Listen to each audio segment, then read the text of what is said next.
we can talk about the identity, the social demography of the people. So in ethnicity-based theory, as we've seen in Winnet, culturally grounded frameworks for collective identity. We're going to look at these cultural frameworks, and we're going to interpret identity based on those cultural frameworks. Obviously, this is what ethnographies do best, right? So that I might do an ethnographic study on a particular group of people, and it's their daily lives, their lived experiences that I am noting, that I'm accounting for, and I try as much as possible to remain objective in my explication of this group's collective identity, right? So that collective identity becomes the goal, right? And obviously, collective identity is quantifiable. It's something tangible. So if by race, according to these ethnicity-based theories, if by race we mean ethnicity and collective identity, then let's talk in discourse of that rather than this sort of spooky dimension of race, right? The problem, however, is that enduring structural obstacles resistant to normative whiteness, right? So this idea that individuals are going to want to allow or have themselves, again, taxonomically identified, classified, interpreted by an outsider for the consumption of outsiders.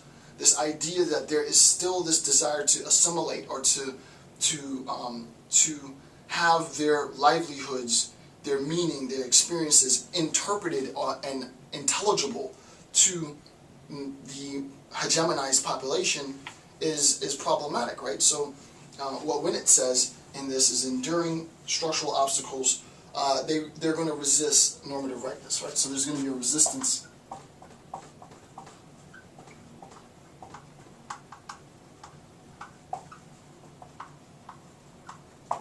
And basically what normative whiteness says is that whiteness, this notion of whiteness, becomes the norm.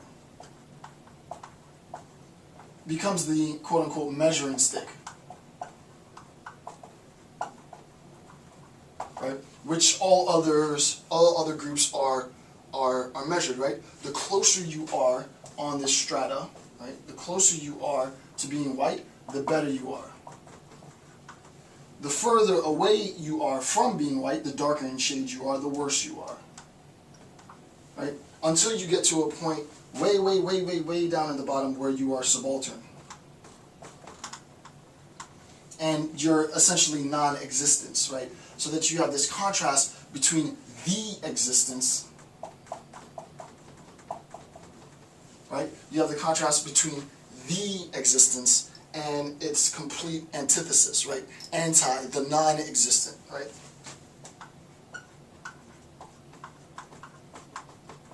Right? So you have normative whiteness as the structure with which, the measuring stick with which all other forms of human existence are measured. The measuring of human existence becomes the taxonomy of race.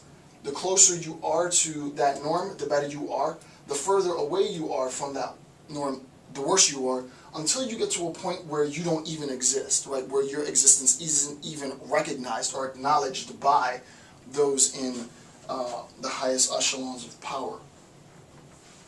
Number two, class-based theory.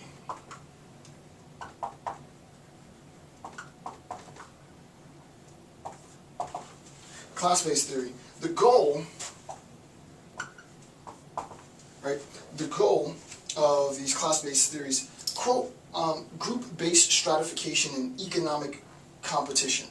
The idea is to stop talking and shift the discourse, again, just like before, from this pseudo-scientific, biologically based argument on the discourse of race to class-based distinctions, right?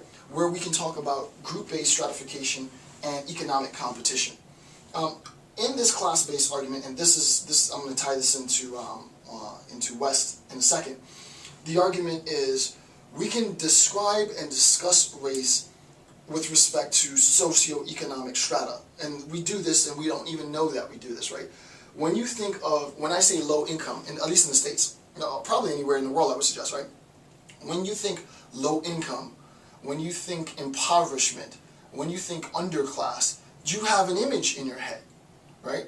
Winnet isn't explicitly saying this, but this is the implication, is that you have an image, right? When I say impoverished, when I say low class, you have an image in your head. Now, it could be a rural image. It doesn't always have to be a black person, right? But you have an image of that individual, and that individual is destitute, right? When we're talking about race theory, again, at this level, we're not necessarily just talking about entirely black and Chicano. We're talking about race as such.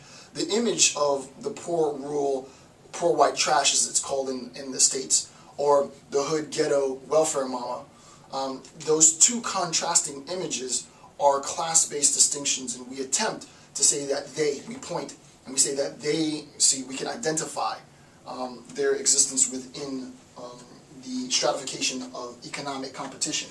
So that we're not talking about normative whiteness anymore, right? We're talking about wealth, right? We're talking about ownership. Right? Wealth or ownership, and this becomes the norm, right? So that this becomes the norm, right? So in class-based theory, we recognize class-based theories of race is that wealth becomes the norm, and we have, again, a stratification, just like before, right? So we have a stratification. The more you own, the better you are, and then the less you own, the worse you are, right? And this is simple, right? Economists call us and identify our identity as people, which is always hilarious. And I've done a video on this called popcorn flavored ice cream. It's one of my favorite videos. But so economists call us consumers. That's what we are. We're here to consume. So the more you consume, obviously you have to make more in order to consume more. But the more you consume, is the better that you're classified, right? If our identity is determined on our ability to consume, then the more money you have, the more buying power we have, right? So that we say the more money you have, the more buying power you have. And the more buying power you have, well, advertisers are waiting, they phone for those with buying power, right? So the better we are as individuals. The less we have, the worse we are. So that we construct our concept and we shift the discourse of race from this biological discourse to a discourse on class-based theory. The problem with this account, right? So this is the problem. The problem with the account, there are at least two problems, and there are two problems with affirmative action. We recognize that in order to have minorities access, right? Granted, I would say that this whole structure is buttressed on sort of a Marxist critique of capital, ownership, labor, transference, and whatever. I'm not going to get into that discourse now. So I think there's inherent problems in this conception just personally. But in presenting information, I always try and keep my personal opinions out of it, so I'll apologize for that infusion. But what ends up happening is we recognize if we are arguing and we're supporting this class-based theory on race, then we need more. It's a good thing on this theory. We need more minorities to become owners, right? We need more minorities to be property owners. We need more minorities to be in positions where they can generate more capital for themselves and hopefully keep that capital flowing through their communities.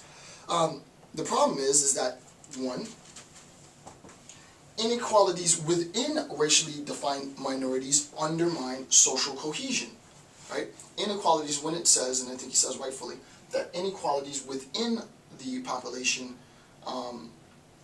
make social cohesion problematic, right?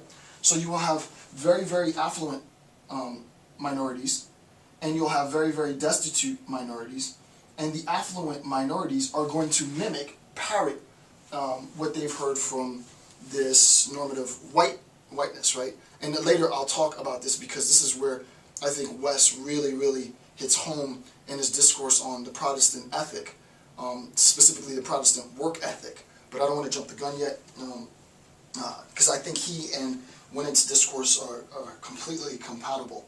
So the first problem with this class-based theory is that inequalities within racially defined minorities undermine cohesion, right? So cohesion is